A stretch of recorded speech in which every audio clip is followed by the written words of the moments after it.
que nós estamos usando é a Nova Almeida atualizada. Uma grande multidão seguia Jesus, apertando-o de todos os lados. Estava ali certa mulher que havia 12 anos vinha sofrendo de uma hemorragia. Ela havia padecido muito nas mãos de vários médicos e gastado tudo o que tinha, sem contudo melhorar de saúde. Pelo contrário, piorava cada vez mais. Tendo ouvido a fama de Jesus, a mulher chegou por trás dele no meio da multidão e tocou na capa dele, porque dizia: se eu apenas tocar na roupa dele, ficarei curada. Logo a hemorragia estancou e ela sentiu no corpo que estava curada daquele mal. Jesus, conhecendo imediatamente que dele havia saído o poder, virando-se no meio da multidão, perguntou: quem tocou na minha roupa? Os discípulos responderam: o Senhor está vendo que a multidão o aperta e ainda pergunta: quem me tocou? Ele, porém, olhava ao redor para ver quem tinha feito aquilo. Então a mulher, amedrontada e trêmula, ciente do que lhe havia acontecido, veio, prostrou-se diante de Jesus e declarou-lhe toda a verdade. Então Jesus lhe disse: filha, você foi salva, porque teve fé. Vá em paz e fique livre desse mal. Oremos. Querido Pai, te louvamos pela tua palavra. Ela é o pão do céu para alimentar o nosso coração. Eu te peço que o Senhor nos dê o discernimento necessário para assim, Senhor Deus, sermos confrontados hoje à noite, sermos exortados, ensinados, ó Deus, edificados na tua santa escritura. Ajuda-nos e fala aos nossos corações por tua bondade e por teu amor. Em nome de Jesus nós te agradecemos e todos nós digamos amém. Irmãos,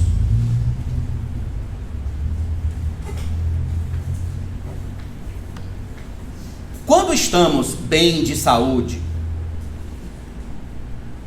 nós não sabemos dar valor ao tempo. Porque a gente acredita que tem tempo demais para tudo o que quiser fazer ou deixar de fazer. Porque a gente tem saúde. A cada novo dia lança-se no mercado literário livros cujo objetivo é despertar as pessoas da procrastinação, do desperdício de tempo, da falta de foco, da improdutividade. Aliás, os especialistas dizem que este é o grande mal dos tempos modernos: a procrastinação, o desperdício, o gastar de modo a granel, o ser pródigo com o tempo, não remir o tempo, não valorizar o tempo. Sêneca, o filósofo romano, ele dizia: apesar de estarmos sempre nos queixando de que nossos dias são poucos, agimos como se eles nunca tivessem um fim. Então a gente vai vivendo a vida enquanto tem saúde, como se os nossos dias nunca fossem acabar. Por outro lado, quem está exatamente nesse momento na cama de um hospital, esperando já há algum tempo por um transplante de medula ou de coração, sabe que cada minuto é tempo demais. Os que trabalham aqui na área da saúde sabem o que significa para um paciente a espera, a agonia que ele passa aguardando o dia em que ele receberá alta e terá a sua cura.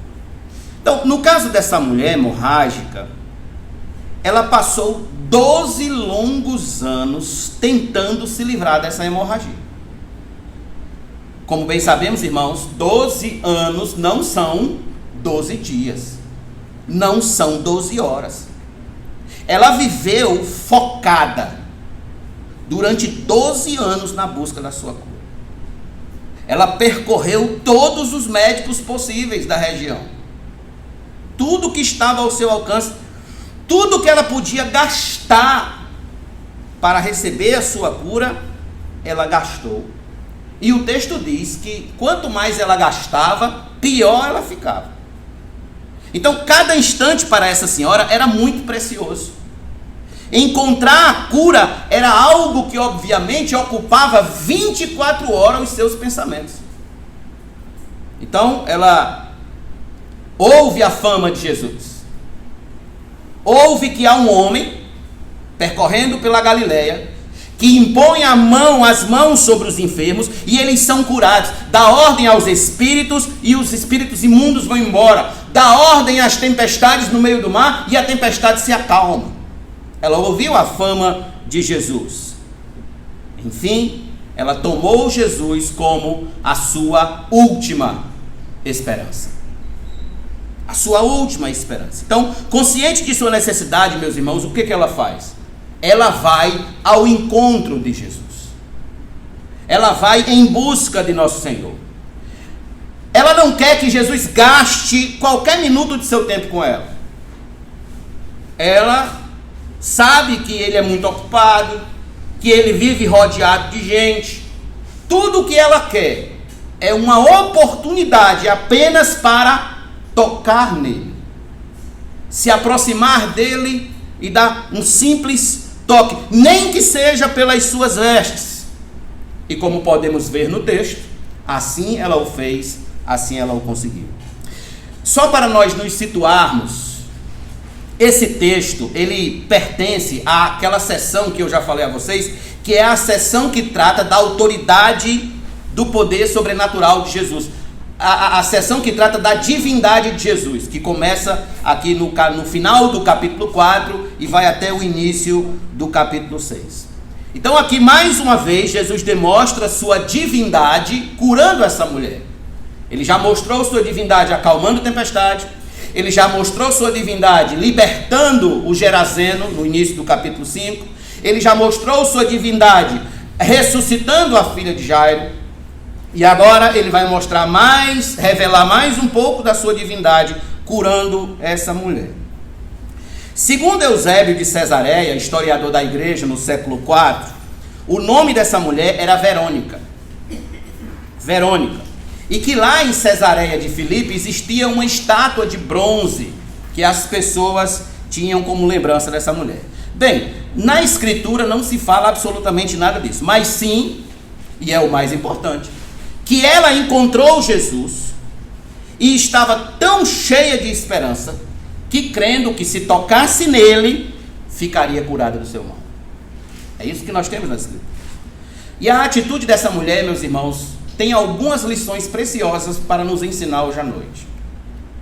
A primeira lição que essa mulher nos ensina, com a sua perseverança, com o seu foco, com a sua busca, com a sua intenção de encontrar a Cristo, ela nos ensina algumas lições. A primeira lição é a seguinte, anote aí: por mais difícil que seja a sua situação, aprenda a depositar a sua esperança em Jesus, na pessoa certa.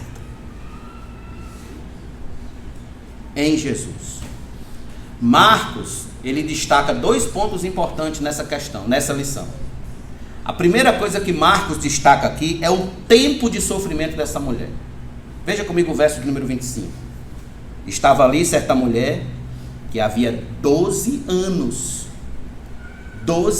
vinha sofrendo de uma hemorragia. Então, foi um tempo considerável. 12 anos. Foi um tempo digno de atenção. Foi muito tempo. Quem já teve dor de dente aqui? Levante a mão. Quem já teve dor de dente? 1 minuto de dor de dente. Dói? Dói. Dor de ouvido. Quem já teve dor de ouvido aqui? Teve a experiência de acordar de madrugada com o ouvido? Dói ou não dói? Dói demais, né? A gente quer que acabe logo, que encerre-se logo aquilo ali, porque realmente é algo atormentador. Imagine essa mulher, ela passou 12 anos sofrendo de uma hemorragia, de um sangramento ininterrupto.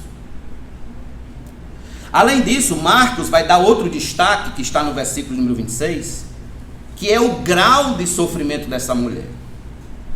Verso 26, ela havia padecido, olha, vá grifando essas palavras, padecido muito nas mãos de vários médicos.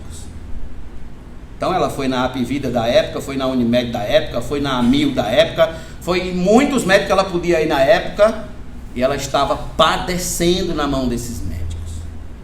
Gastado tudo o que tinha. Se tem um momento na vida em que a gente não mede esforços para meter a mão no bolso, é quando falta saúde. É quando a gente precisa do remédio, é quando o filho cai doente, quando a mãe cai doente, quando o irmão, o pai, a esposa e por aí se vai. Então ela gastou tudo o que tinha. Imagine só tudo o que tinha. Imagine só tudo que você tem na conta do banco, agora você gastar tudo isso com médico. Sem, contudo, melhorar de saúde. Olha o grau. Ela gastou. Resultou em quê? Em nada. Ela não melhorava. E Marcos ainda registra.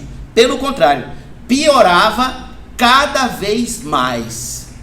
Então, à medida que ela ia sendo medicada, ao invés dela melhorar, ela piorava. O remédio ia fazendo um efeito contrário. A medicação talvez lhe desse algum alívio por uns dias, mas depois voltava de um modo ainda bem pior. Então, por 12 anos, ela colocou sua esperança em seus recursos próprios. Por 12 anos, ela colocou sua esperança na medicina. Ela errou em fazer isso? Não, ela não errou. Não foi errado. Não foi algo moralmente errado, eticamente errado. Não, ela usou dos seus recursos, ela buscou sua cura. Ela tentou acertar. O problema é que o tempo e seus recursos eram cada vez mais escassos. 12 anos já se passavam. Os recursos já tinham acabado, já tinham se esgotado.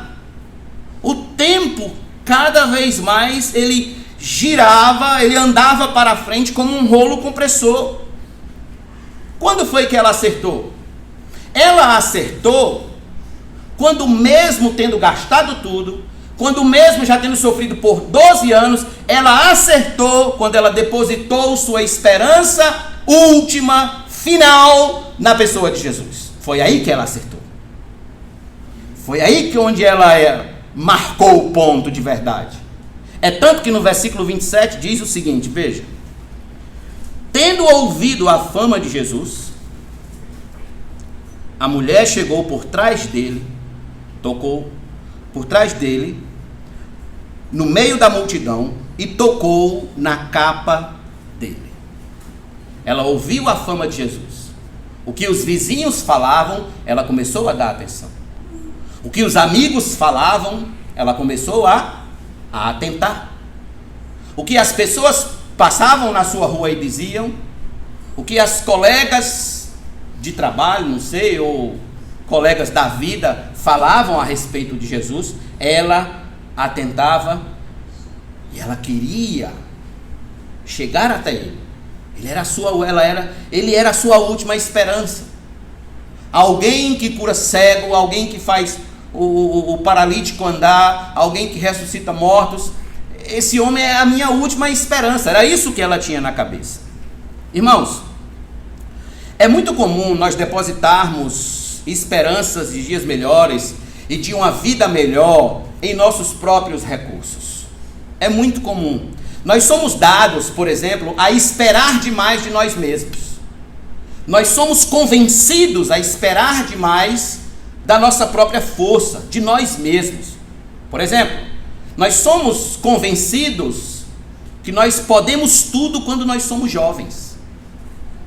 Que a idade e a saúde nos favorece e a gente vai poder tudo na vida quando a gente é jovem. Vocês lembram quando vocês eram jovens?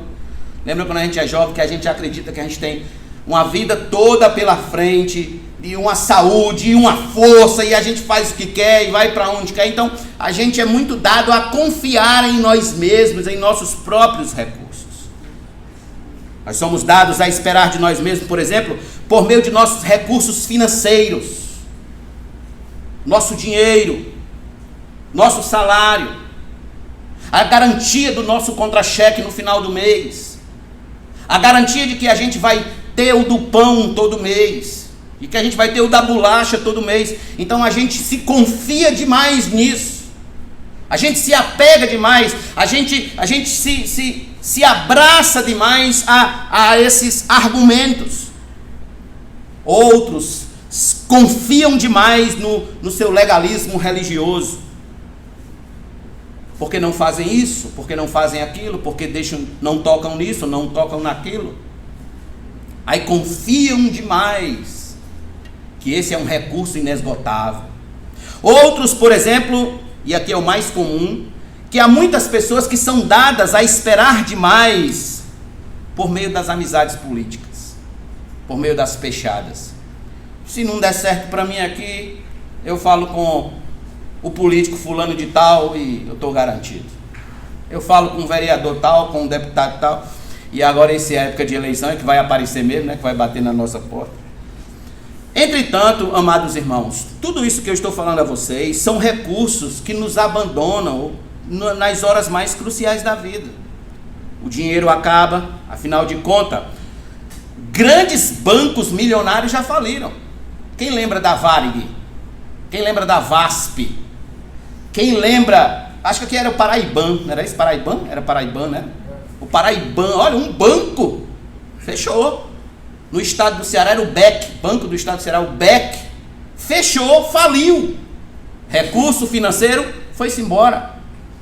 A juventude passa. Um dia desse nós tínhamos 15 anos, hoje eu tenho 16. A juventude passa. E muito rápido, aliás, né? Muito rápido. Diplomas na parede envelhecem, mofam. As traças comem. Religiosidade por mero legalismo não sustentou os fariseus. Eles se confiavam demais. Os fariseus se confiavam demais na religiosidade deles. Eles confiavam demais porque eles davam dízimo tudo certinho. Eles jejuavam tudo certinho. Eles não eram como os publicanos e como os pecadores. Você pode ler isso em Lucas. Eles se confiavam demais. A religiosidade não sustentou eles, um recurso que acabou. E a política, meus irmãos, nem se fala, que ela se mostra cada vez mais falível e insegura. Nós temos agora guerra de rumores de guerra entre Taiwan e China. Estamos vendo o que já vem acontecendo há meses entre a Ucrânia e a Rússia. É por essa razão, irmãos, que as Escrituras nos ordenam, nos orientam, nos convoca a colocar a nossa esperança, acima de tudo, na pessoa de Cristo, em Jesus. O que, obviamente, é a mesma coisa de você colocar a sua esperança em Deus. A gente olha para o futuro e onde está a nossa esperança? Na nossa juventude? No nosso dinheiro? Na política? Na nossa religiosidade? Onde está a nossa esperança? As Escrituras nos convidam a colocar a nossa esperança em Deus. Essa mulher, ela nos ensina que a gente deve colocar a nossa esperança em Deus. Essa mulher está nos mostrando, nos ensinando que os recursos se acabam, que o tempo passa, que tudo isso vai aos poucos virando nada, mas Cristo, Deus, é sempre tudo o tempo todo. Então veja o que a Bíblia fala. Abra sua Bíblia comigo, por favor, no Salmo de número 146. Olha o convite das Escrituras. O convite das Escrituras é que a gente coloque a nossa esperança em Deus. Salmos 146, versículo 5.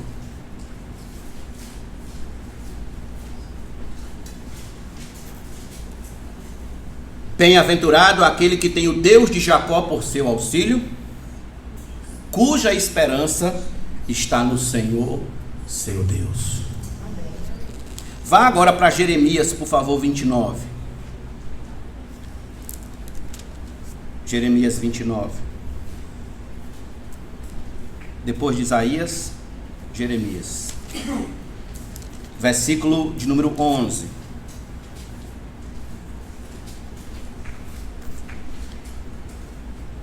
Eu é que sei que pensamentos tenho a respeito de vocês, diz o Senhor. São pensamentos de paz e não de mal, para dar-lhes um futuro e uma esperança. Agora, dê um salto comigo para Romanos 12, se você tiver interesse de acompanhar esse texto. Romanos 12, versículo 12. Alegrem-se na esperança. E a esperança nas Escrituras, irmãos, ela não é uma esperança vaga entre a possibilidade do sim ou do não. Não. Nas Escrituras, a esperança ela tem um tom de certeza. Paulo está dizendo aqui, alegrem-se na certeza. Sejam pacientes na tribulação e perseverem na oração. Está em Romanos? Vá para o capítulo número 15, por favor. Romanos 15. Verso 13, olha a oração de Paulo, olha o que Paulo pede a Deus para aqueles irmãos. E o Deus da esperança, verso 13, encha vocês de toda alegria e paz na fé que vocês têm, para que sejam ricos de esperança no poder do Espírito Santo. Ricos de esperança. Mas lembra quando eu falei para vocês dos recursos, que os recursos acabam? Olha o que Paulo, mais uma vez, ele orienta. Vá comigo para a primeira carta de Paulo a Timóteo, capítulo número 6.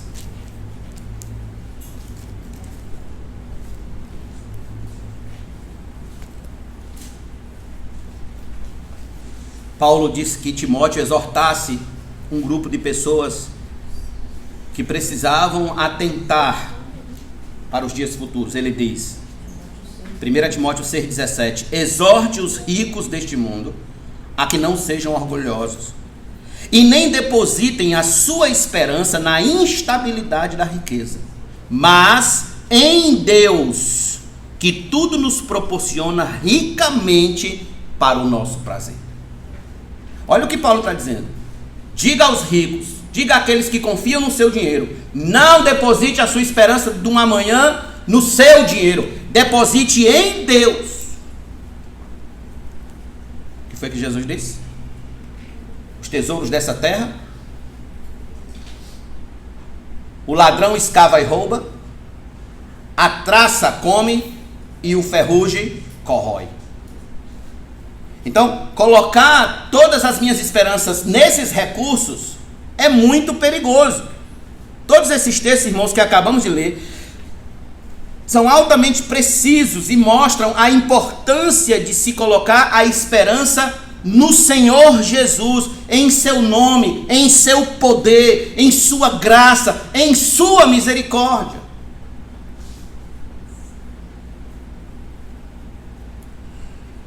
Escute bem, o que é que eu estou querendo dizer? O trapezista mais experiente de um circo, ele jamais vai apresentar um salto mortal totalmente novo, sem antes treiná-lo, testá-lo com uma rede de proteção embaixo. Ele jamais vai cometer a loucura de fazer aquelas acrobacias, aqueles saltos, aqueles malabarismos no ar, pulando de uma corda para outra, sem antes treinar e no treino ter uma rede embaixo, ter uma segurança. Existem saltos, inclusive, que são tão arriscados que mesmo no show, eles não tiram a rede. Eles mantêm a rede ali. Por quê? Porque ele tem a esperança de que se ele cair, a rede vai segurá-lo.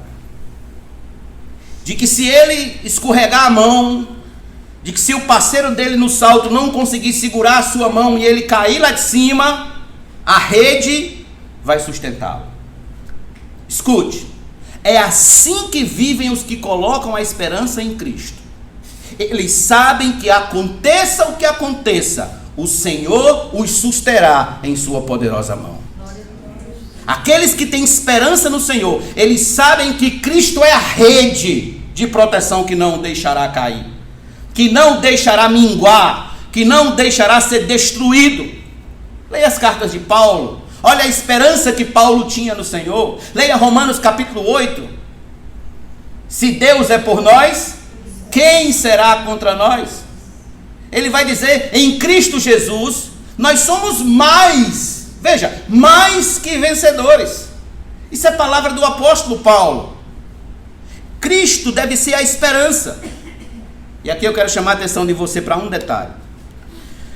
Assim como aquela mulher tinha uma hemorragia, e ela tinha uma hemorragia no sentido literal, permita-me colocar que de um modo figurativo, também nós, todos nós, temos nossas hemorragias particulares. Todos nós temos as nossas hemorragias particulares. Talvez alguns de vocês aqui sofram há anos com um casamento hemorrágico, com conflitos que nunca acabam, com problemas que nunca se resolvem. Outros aqui sofrem com uma santidade hemorrágica, com pecados que não abandonam, pecados que não conseguem se desvencilhar, vícios que não conseguem deixar de lado, que não conseguem se livrar. Outros aqui vivem uma vida financeira hemorrágica, sempre apertado, sempre agoniado, angustiado no final do mês, as contas não fecham, as contas não batem. Outros vivem com uma família hemorrágica, parentes cheios de invejas, gente cheia de ressentimento, sogra que não se dá com a nora, nora não se dá com a sogra, filho não se dá com o pai, pai não se dá com o filho, filha não se dá com a mãe, uma família hemorrágica, uma hemorragia, matando a família, minguando a família, destruindo a família, e isso há longos e longos e longos anos e nunca se resolve. Há outras pessoas que elas sofrem com uma espiritualidade hemorrágica, são pessoas que não conseguem ler a Bíblia, não conseguem ter uma vida de oração, não conseguem ter uma vida de consagração a Deus, não conseguem ter uma vida de congregar firme, de modo correto diante de Deus. Aí eu pergunto, em quem você tem colocado a sua esperança para vencer essa sua hemorragia particular? Em quem você tem colocado a sua esperança? No seu dinheiro? Na sua idade? Nos seus diplomas? Em quem? Essa mulher foi sábia. Ela foi sábia. Ela colocou a sua esperança, a última chance que ela tinha. Eu tenho uma última chance, uma última cartada, e eu preciso dar uma cartada certa. Então ela ouviu a respeito de Cristo e ela foi até Cristo. E nós, para sermos sábios como essa mulher, nós devemos nos assegurar, hoje à noite aqui, de que a nossa esperança está em Cristo. De que a nossa esperança está no Senhor. Uns confiam em carros, outros em cavalos, mas eu confio no nome do Senhor, disse o salmista. A nossa esperança precisa estar no Senhor. Quando todos os recursos acabarem, quando tudo falhar, a nossa esperança precisa estar no Senhor. No Salmo de número 39, versículo 7, o salmista escreveu com muita propriedade a esse respeito, dizendo o seguinte: Salmo de número 39, versículo de número 7. Eu, Senhor, que espero? Tu és a minha esperança. O que eu espero, Senhor? Tu, Senhor, é a minha esperança. Então nós aprendemos com essa mulher que, por mais difícil que seja a situação, por mais complicado que seja a condição em que estamos vivendo, em que estamos imersos e mergulhados, depositemos a nossa esperança em Cristo Jesus. Segunda lição: aproveite a oportunidade de encontrar Jesus enquanto se pode encontrá-lo. Eu vou repetir: aproveite a oportunidade de encontrar Jesus enquanto se pode encontrar. Permita trazer vocês de volta ao texto de Marcos, capítulo 5. Veja que essa mulher ela estava numa busca incansável pela sua cura. No versículo 27, O texto diz que ela ouviu a fama de Jesus, chegou por trás dele, no meio da multidão, e tocou na capa de Nosso Senhor. Então, mesmo cheia de medo, ela aproveitou a oportunidade de chegar perto dele e tocar em sua capa. A capa, para quem não sabe, era a última peça, a peça exterior da roupa. Ela inclusive servia de lençol durante a noite. Você vê como a capa era uma veste bem grande. Ela é a última peça da roupa. É como se fosse hoje o sobretudo que a gente usa. Ela era a capa. Então, o que essa mulher faz? Ela enfrenta uma multidão que tenta lhe tirar a oportunidade, e ela não se importa com a multidão. Por quê, pastor? Porque ela tinha um propósito. Ela estava altamente focada. Ela sabia que não podia perder a oportunidade. Sua vida dependia daquele encontro. Ou era um encontro com Cristo ou nada. No versículo 28, veja o versículo número 28. Porque dizia: se eu apenas tocar na roupa dele, ficarei curado. Era isso que estava firme em seu coração. Perder aquela oportunidade de ser curada por Jesus poderia ser a sua última chance de cura. Não tinha mais médico, não tinha mais dinheiro, o tempo estava se esgotando. Ela só tinha uma última chance. A última chance era estar com Cristo, tocar em Cristo. Sua vida estava em jogo. Ou tocava em Jesus, ou tudo continuaria piorando cada vez mais. Qual é o grande diferencial dessa mulher? É que ela aproveitou a oportunidade, tocou em Cristo, e aconteceu isso aqui com ela. Ó. Veja o verso número 29. E logo a hemorragia estancou, e ela sentiu no corpo que estava curada daquele mal. Ela não desperdiçou a oportunidade que tinha de encontrar Cristo e de tocar em Cristo. Ela não desperdiçou. Irmãos, é muito triste perder oportunidades. A gente não gosta de perder oportunidades. A gente não gosta de perder nenhum ônibus. Quando a gente vai chegando na parada do ônibus e o ônibus já vai saindo, é muito ruim. Vocês já passaram essa experiência. Chega, você fica triste. Esperar mais uma hora para o outro ônibus é bem chato. A gente não gosta de perder oportunidade. Por exemplo, a gente fica muito chateado quando o artilheiro do nosso time, ele perde o gol com a bola na marca do pênalti. Aquele gol que ia virar o jogo e o time ia ganhar o final do campeonato. E a gente, como é que ele perde a oportunidade dessa? A gente não gosta.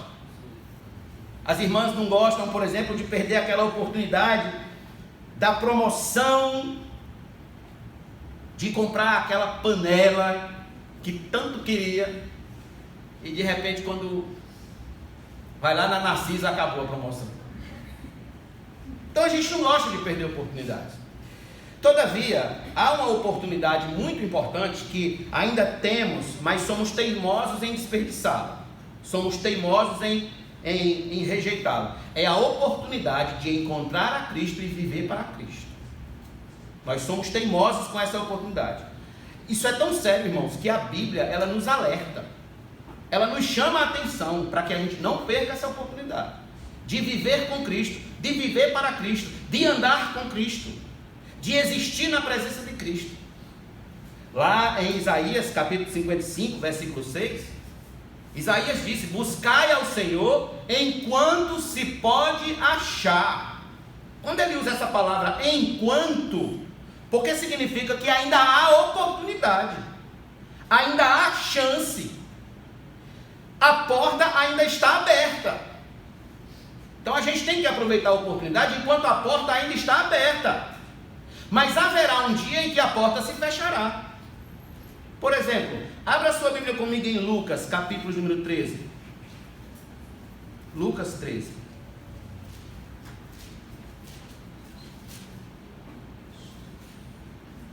Ele é o paralelo do texto de Mateus capítulo 7. Porém, expandido, ampliado. Lucas 13, nós vamos ler do verso número 22 em diante. Diz assim: Jesus passava por cidades e aldeias, ensinando e caminhando para Jerusalém. E alguém lhe perguntou: Senhor, são poucos os que são salvos? Jesus respondeu: esforcem-se por entrar pela porta estreita, pois eu afirmo a vocês que muitos procurarão entrar, mas não conseguirão.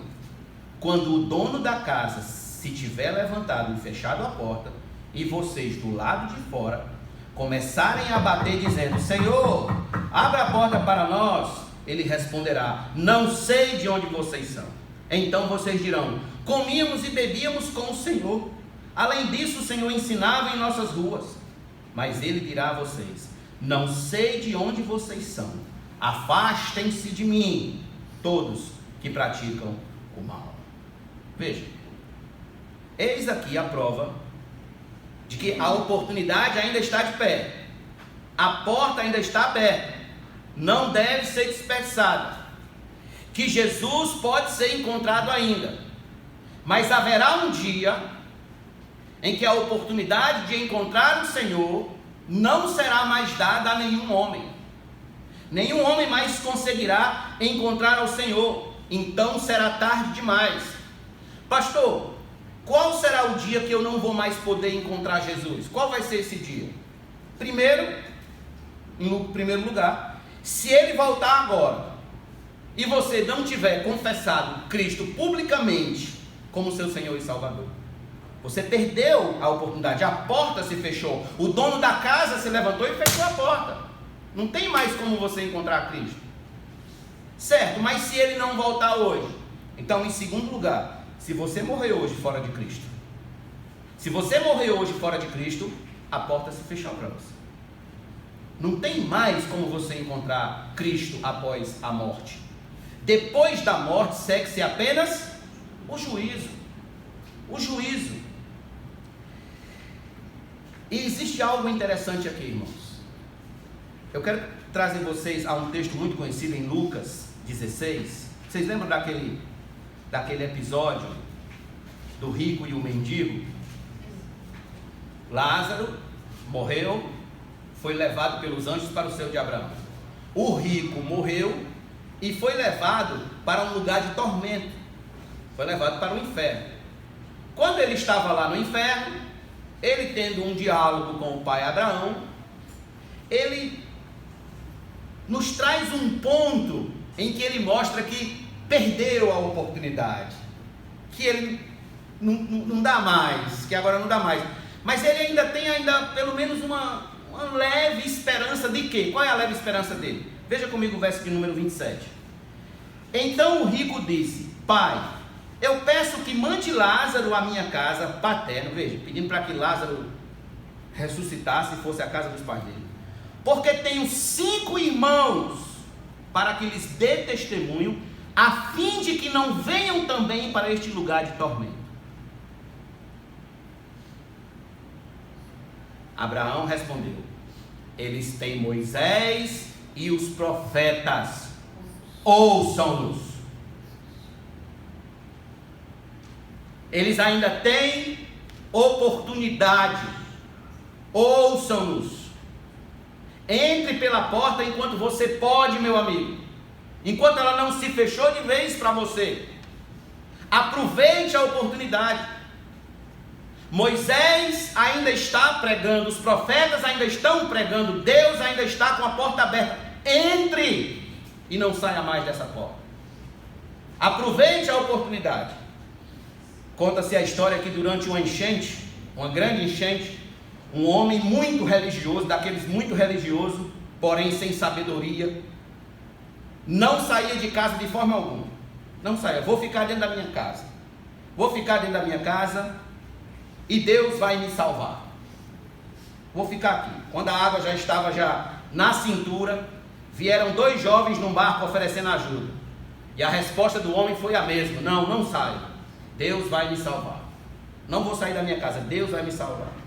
Quando a água já ia chegando no pescoço, passou um helicóptero resgatando as últimas pessoas que ainda alcançava, e alguém gritou para o homem: suba na corda, venha com a gente, suba na corda para salvar a sua vida.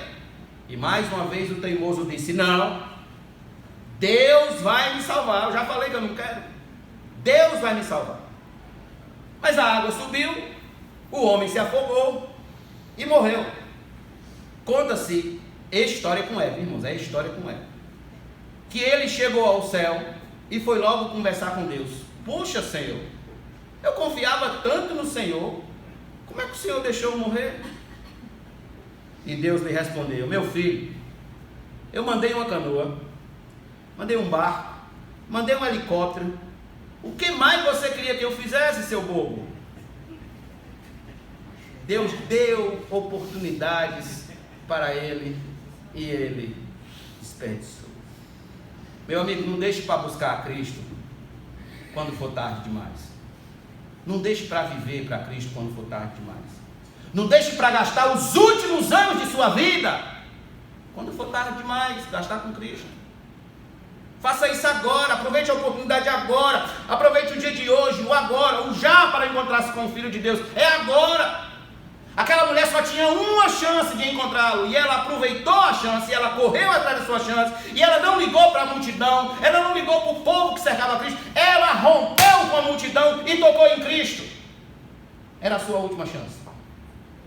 E talvez seja a última chance de alguns que estão aqui hoje à noite.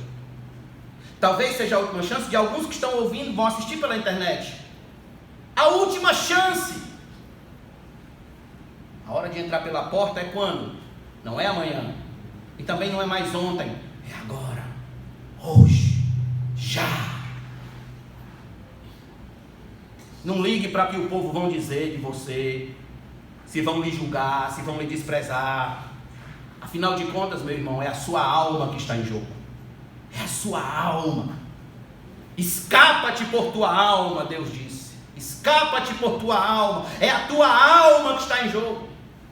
Jonathan Edwards disse que quando os melhores amigos chegarem no inferno, eles vão se odiar uns aos outros com tanto ódio que sequer lembrarão que um dia foram amigos. Escape por sua alma. Entre hoje. Se você já está na porta, se você já entrou na porta, já aproveitou a oportunidade, não volte atrás. Não abandone a cruz. Não desanime. Vá até o fim. Cristo é a nossa porta. Cristo é a nossa maior esperança.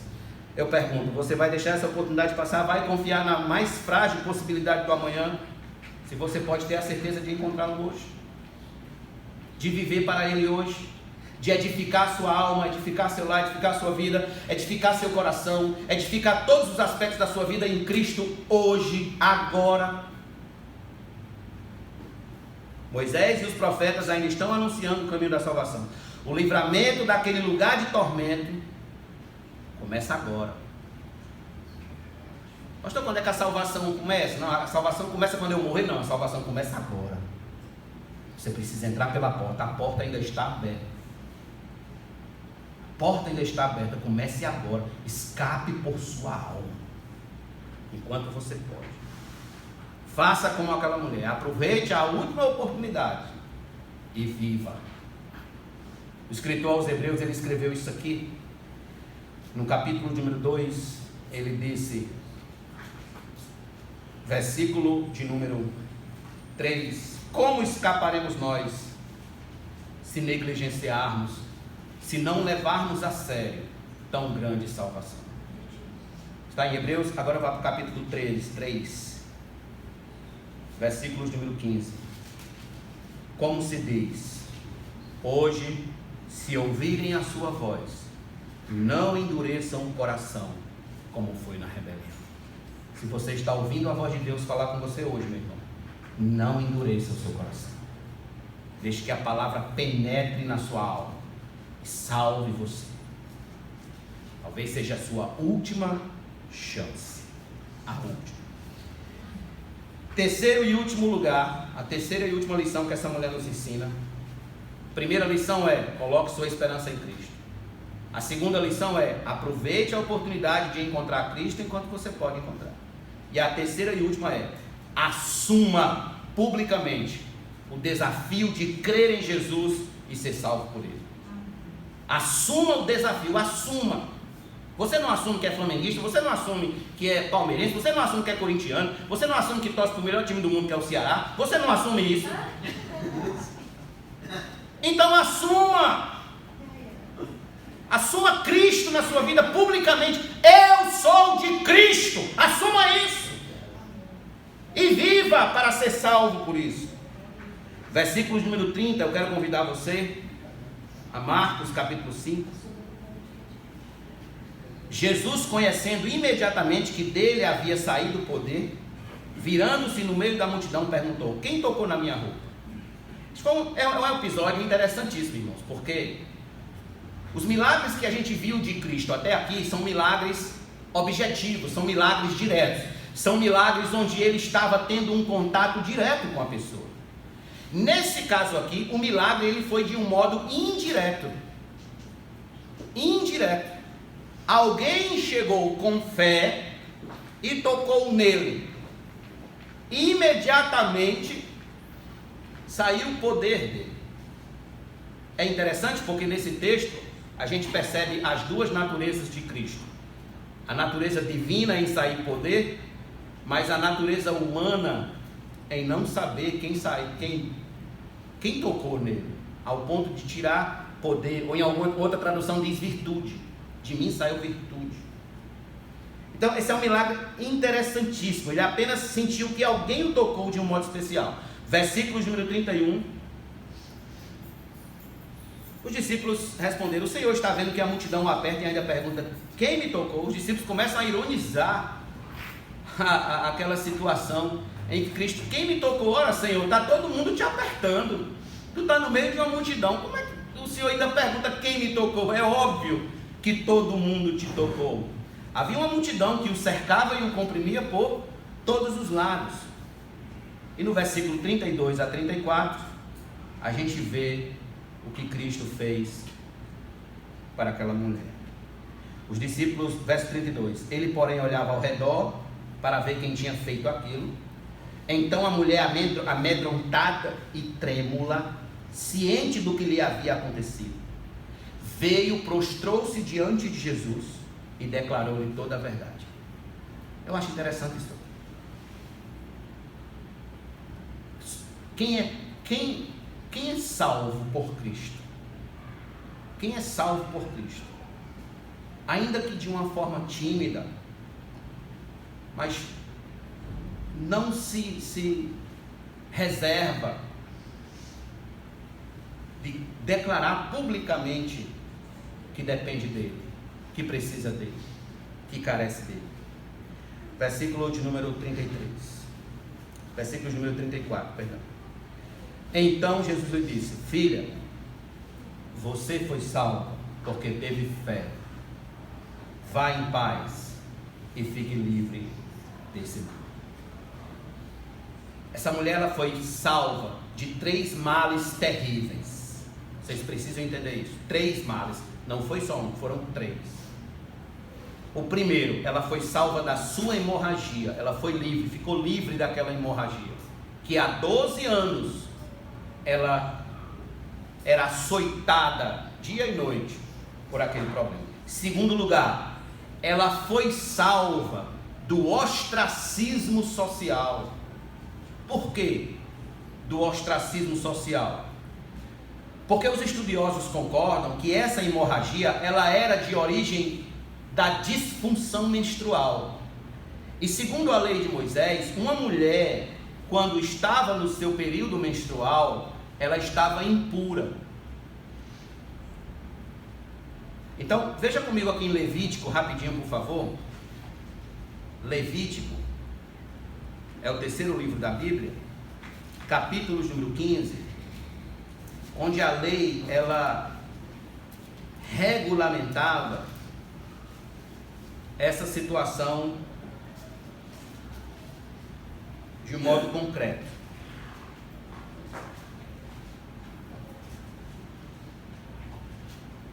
Veja comigo os versos 19 a 25. A mulher, quando tiver o fluxo de sangue, e este for o fluxo habitual do corpo dela, estará 7 dias na sua menstruação. E quem a tocar ficará impuro até a tarde. Tudo sobre o que ela se deitar durante a menstruação ficará impuro, e tudo que se assentar ficará impuro.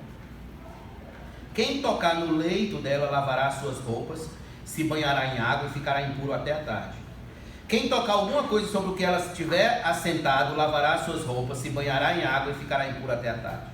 Também quem tocar alguma coisa que estiver sobre a cama ou sobre aquilo em que ela se assentou, esse ficará impuro até a tarde. Se um homem tiver relações com a mulher e a menstruação dela tocar nele, ficará impuro por 7 dias, e toda a cama sobre que ela se deitar ficará impura. Verso 25. Quando uma mulher tiver um fluxo de sangue por muitos dias, fora do tempo da sua menstruação, veja bem, ou quando tiver um fluxo de sangue por mais tempo que o habitual, todos os dias do fluxo ela ficará impura, como nos dias da sua menstruação. Então perceba aqui, ela passou 12 anos com essa pecha de impura. Ela passou 12 anos vivendo longe das pessoas que ela amava, sem tocar as pessoas que amava, sem vida social, sem vida pública, sem poder passear nos lugares públicos, uma vida horrível, banida da sociedade. Jesus a salvou desse desprezo, desse ostracismo social. Ele restaurou a dignidade pública dessa mulher. 12 anos sem poder ter uma vida pública normal, como todas as mulheres tinham. 12 anos. É muito tempo, irmãos. É muito tempo. Sem poder ir a um parque, sem poder ir a uma praça, sem poder ir a lugar nenhum onde quem tocasse nela estava impuro. 12 anos impura. Então ela foi salva. Jesus restaurou a dignidade dessa mulher. É por isso que eu protesto de verdade quando alguém diz que o cristianismo ele oprime as mulheres. É mentira de Satanás. Isso é mentira do cão. Isso não é verdade. O cristianismo foi o que trouxe dignidade às mulheres. Foi o que restaurou a dignidade das mulheres. No judaísmo antigo, para vocês terem ideia, havia rabinos que diziam que uma mulher é um sêmen perdido. E Jesus, pelo contrário, Jesus trouxe dignidade às mulheres. Equalizou o valor das mulheres realmente diante de Deus como o mesmo valor dos homens. Não em termos funcionais, mas em termos de pai, de Deus Pai com os filhos. A mulher tem o mesmo valor do homem. A mesma equalização. Então Jesus trouxe de volta, restaurou a dignidade dessa mulher. E terceiro e último lugar, o último mal. Essa mulher foi salva da condenação eterna. Por que, pastor, a condenação eterna?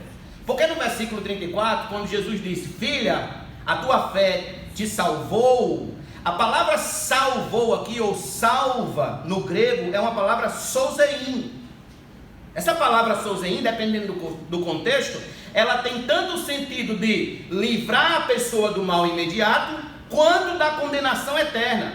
E eu pergunto a vocês, vocês têm alguma dúvida que essa mulher, ela não seguiu crente em Cristo? Vocês têm alguma dúvida de que pela fé que ela depositou em nosso Senhor, ela seguiu como uma mulher apartada de Cristo? Eu não tenho a menor dúvida de que ela seguiu uma mulher crente no Senhor, grata a Deus pelo que o Senhor fez por ela, grata pela bênção que recebeu em Cristo Jesus, e seguiu crente. Eu acredito que nós encontraremos essa mulher no céu. Eu acredito que nós encontraremos essa mulher na glória com Cristo, e muito grata ao Senhor pelo que o Senhor fez por ela. Então o Senhor a salvou tanto no físico quanto no espiritual. Ela foi atrás apenas de uma cura, ela saiu curada e salva eternamente. É isso que acontece com quem busca a Cristo. Sai abençoado pela presença dele e ainda sai salvo. Pois bem, como que isso foi possível para essa mulher? Ocorre que essa mulher, ela assumiu o desafio público de crer em Cristo. Ela assumiu, toda trêmula. Ela foi, se prostrou e declarou toda a verdade. E qual foi toda a verdade? Que se eu tocasse no Senhor, era o que foi aquela disse, se eu tocasse nele, eu seria curado. Eu passei 12 anos, como se ela estivesse dizendo: Senhor, eu passei 12 anos tentando resolver meus problemas de saúde, nunca resolvi. Quando eu ouvi sobre ti, tive ao Senhor como minha última esperança, então resolvi tocar em ti, nem que fosse só nas tuas vestes, e eu acreditei que seria curado. Quem pode duvidar, irmãos, que uma mulher dessa não esteja no céu, não esteja com Cristo nesse exato momento? Quem pode duvidar? Eu creio que ela está no céu. Então, quando Jesus salva alguém, Jesus restaura a sua dignidade e Jesus garante a vida eterna a essa pessoa nos céus. A gente pode conferir isso na vida de várias outras pessoas nos evangelhos. Lembra de Bartimeu? Enquanto Jesus passava, quando ele saía de Jericó, Bartimeu ouviu o atropelo da multidão passando, muita gente passando. Então ele começou a gritar: Jesus, filho de Davi, tem compaixão de mim. Tentaram calar ele, tentaram mandar ele calar a boca. Cala a boca, cego, fica quieto aí, que o negócio aqui não dá certo para tu não. E ele cada vez gritava mais, diz o texto, cada vez gritava mais: Jesus, filho de Davi, tem compaixão de mim. Jesus ouviu aquilo, foi até ele, o curou. Sabe qual foi o resultado? O resultado foi esse aqui, Lucas 18. Se você tiver interesse de ver, eu acho magnífico como este episódio se encerra. Versículo de número 42. Então Jesus lhe disse: pois então veja. Jesus tinha perguntado: o que você quer que eu faça? Ele disse: eu quero ver. Jesus respondeu: então veja, a sua fé salvou você. Imediatamente ele passou a ver de novo e seguia Jesus, glorificando a Deus. Também todo o povo, vendo isto, dava louvores a Deus. Esse homem passou a ver e ainda foi salvo eternamente. Seguiu a Cristo glorificando. Posso lembrar vocês também do texto da mulher adúltera, enquanto todos queriam jogar pedra nela, porque ela foi apanhada em flagrante adultério. Jesus olha para aqueles homens e diz: aquele que não tiver pecado, que atire a primeira pedra.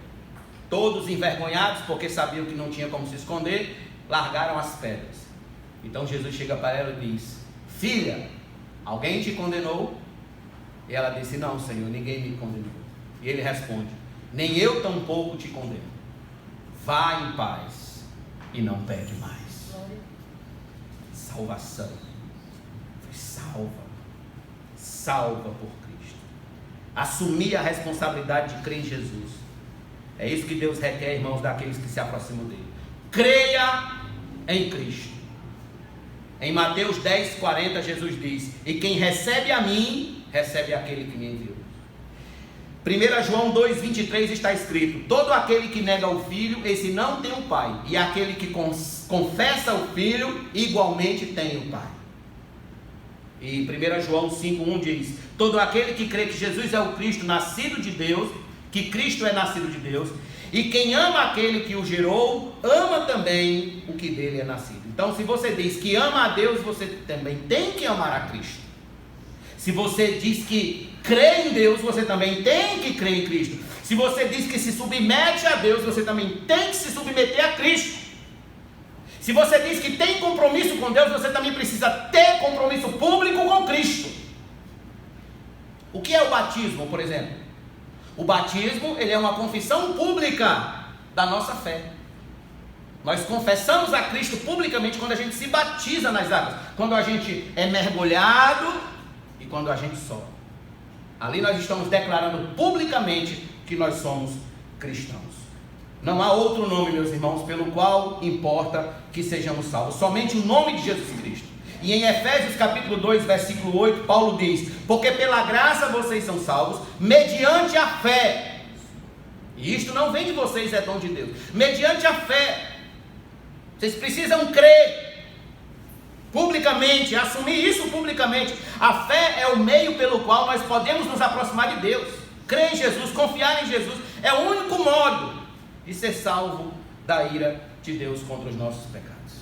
E eu estou trazendo isso para você. Não é aquele crer: eu creio, pastor, eu creio. Certo, você crê, mas vamos agora Demonstre que você crê. Evidencie na sua vida. Assuma publicamente que você crê em Cristo. Porque dizer que crê, todo mundo crê. E a Bíblia vai dizer que até os demônios creem que estremecem. Agora, crer para andar conforme a palavra de Deus, aí são outros 500. O que é fé? O que é fé? Hebreus 11:1 vai dizer que a fé é a certeza das coisas que se esperam. Mas tem uma forma da gente ilustrar isso e trazer isso para a prática. Como é fé? O que é fé? Um homem chegou para outro e disse assim: você crê que eu consigo atravessar desse edifício para o outro em cima de um cabo de aço, andando? Aí o cabo disse: creio. Aí ele foi, atravessou. Quando chegou no outro lado, ele disse: você crê que eu posso voltar para onde você está, por cima desse cabo de aço, agora, com um carrinho de mão? Ele disse: creio. Crê mesmo? Creio. Assim foi o cabo, um carrinho de mão, passou para o outro lado. Quando chegou no outro lado, disse: você crê que eu posso ir até o outro lado, por cima desse cabo de aço, levando um carrinho de mão com você dentro? Aí o cabo disse: não, aí também já é demais. Você quer que eu creia demais desse jeito? Eu confio em você, mas desse tanto. Confiar em Jesus é entrar no carrinho. É entrar no carrinho. É o desafio de crer nele, de confiar na sua pessoa, de descansar nas suas promessas, de abraçar a fé em Cristo. Meu amigo, você é corajoso para muita coisa na vida. Eu tenho certeza disso, que você é corajoso para muita coisa na vida. E nós gostamos de ser conhecidos como corajosos. Ninguém gosta de ser conhecido como covarde, como fraco. Ninguém gosta.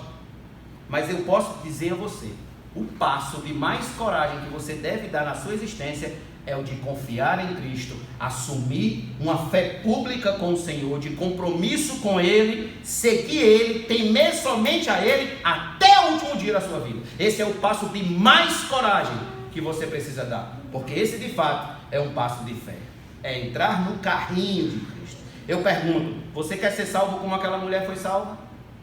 Assuma publicamente que você confia em Cristo e que Ele é o seu Salvador. Assuma publicamente, confie nele. Você tem uma alma que precisa de salvação, eu tenho uma alma que precisa de salvação, e o meio pelo qual Deus estabeleceu para que essa alma seja salva é mediante a fé, de modo público,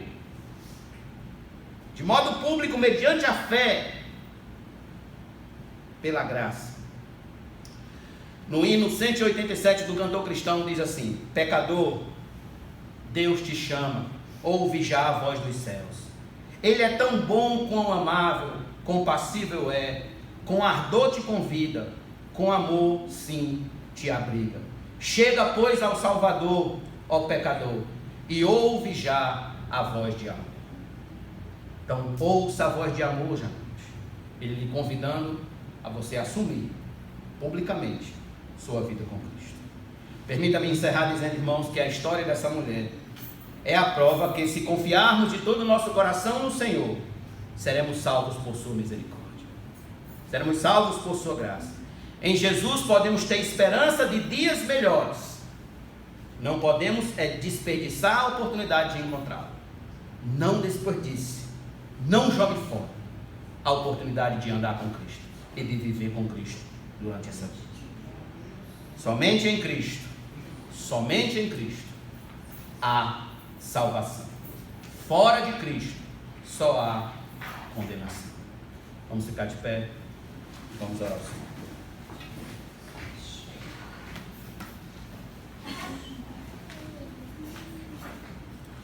Há um hino que a gente canta, do cantor cristão, o 46. A gente vai se preparar para cantar agora. A gente cantou no domingo passado. E enquanto a gente cantar esse hino, medite em tudo que foi pregado hoje à noite, em depositar sua esperança última em Cristo, em aproveitar a oportunidade agora de andar com Cristo e, por fim, de assumir publicamente a sua fé em Cristo.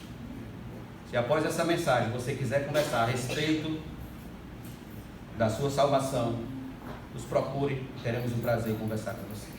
Feche seus olhos. Deus bendiga.